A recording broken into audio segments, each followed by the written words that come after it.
राम राम। कहते हैं भगवान ने अगर आपको देना है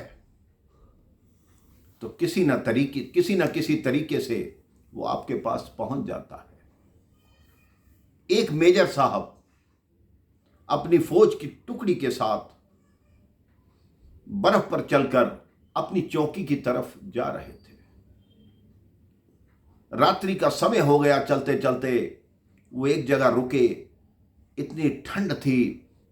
उनकी टुकड़ी ने कहा कि मेजर साहब, अगर एक कप चाय मिल जाए तो आनंद आ जाए।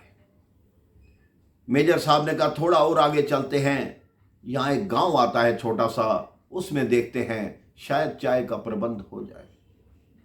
जब वो अगले गांव में पहुंचे तो वहां 6-8 मकान थे, सबके सब बंद थे, अंधकार था। एक दुकान थी जिस पे लिखा था चाय की दुकान, उस पे भी ताला पड़ा हुआ था। अब उन्होंने अपनी टुकड़ी को देखा, फिर उस ताले को देखा, कहा यह ताला तोड़ दो। उस दुकान का ताला तोड़ा, अंदर गए, चाय का सारा सामान रखा था, उन्होंने चाय बनाई, सारी टुकड़ी ने वहां चाय पी। अब जब चलने लगे तो मेजर साहब फिर वापस आए। उन्होंने 1000 रुपया जेब से निकाला और जो चीनी का डिब्बा था उसके नीचे वो 1000 रुपया रख दिया कि हमने किसी के यहाँ चाय पी है तो ये उसके बदले 1000 रुपया रख देता हूं। 3 माह बाद जब उनकी टुकड़ी वापिस आ रही थी, वो चाय की दुकान फिर आई। अब दिन का समय था। उन्होंने देखा एक वृद्ध व्यक्ति चाय बना रहा है। उन्होंने फिर सबने वहां चाय पी। वो वृद्ध व्यक्ति हर बात में बोलता कि भगवान सबके लिए रास्ता निकालता है, भगवान सबको देता है।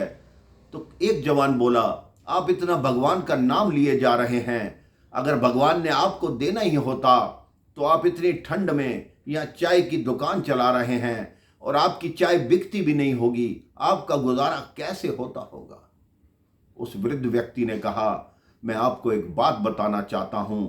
आज से 3 माह पहले मेरे पुत्र को आतंकवादी उठाकर ले गए थे।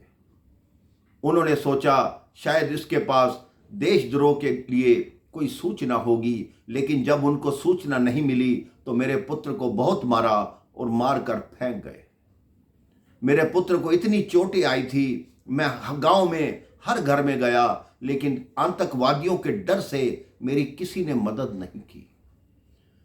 मैं दुकान पर आया तो देखा यहां का भी ताला टूटा हुआ था, मेरा माथा ठनका।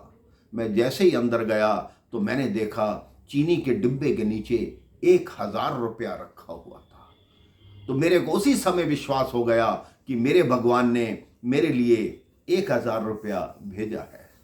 उस 1000 रुपये से मैंने अपने पुत्र का इलाज कराया, मेरा पुत्र बिल्कुल ठीक हो गया। और आप कहते हो कि भगवान सहायता नहीं करते। मेजर साहब ने आंखों ही आंखों में अपनी टुकड़ी को इशारा कर दिया कि कोई कुछ नहीं बोलेगा। मेजर साहब ने उस वृद्ध व्यक्ति को गले से लगाया और अपनी टुकड़ी को लेकर आगे चले गए।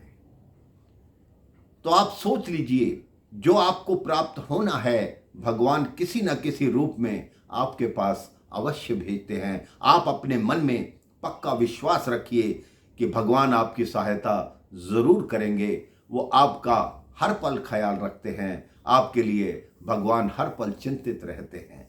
राम राम। जय श्री राम।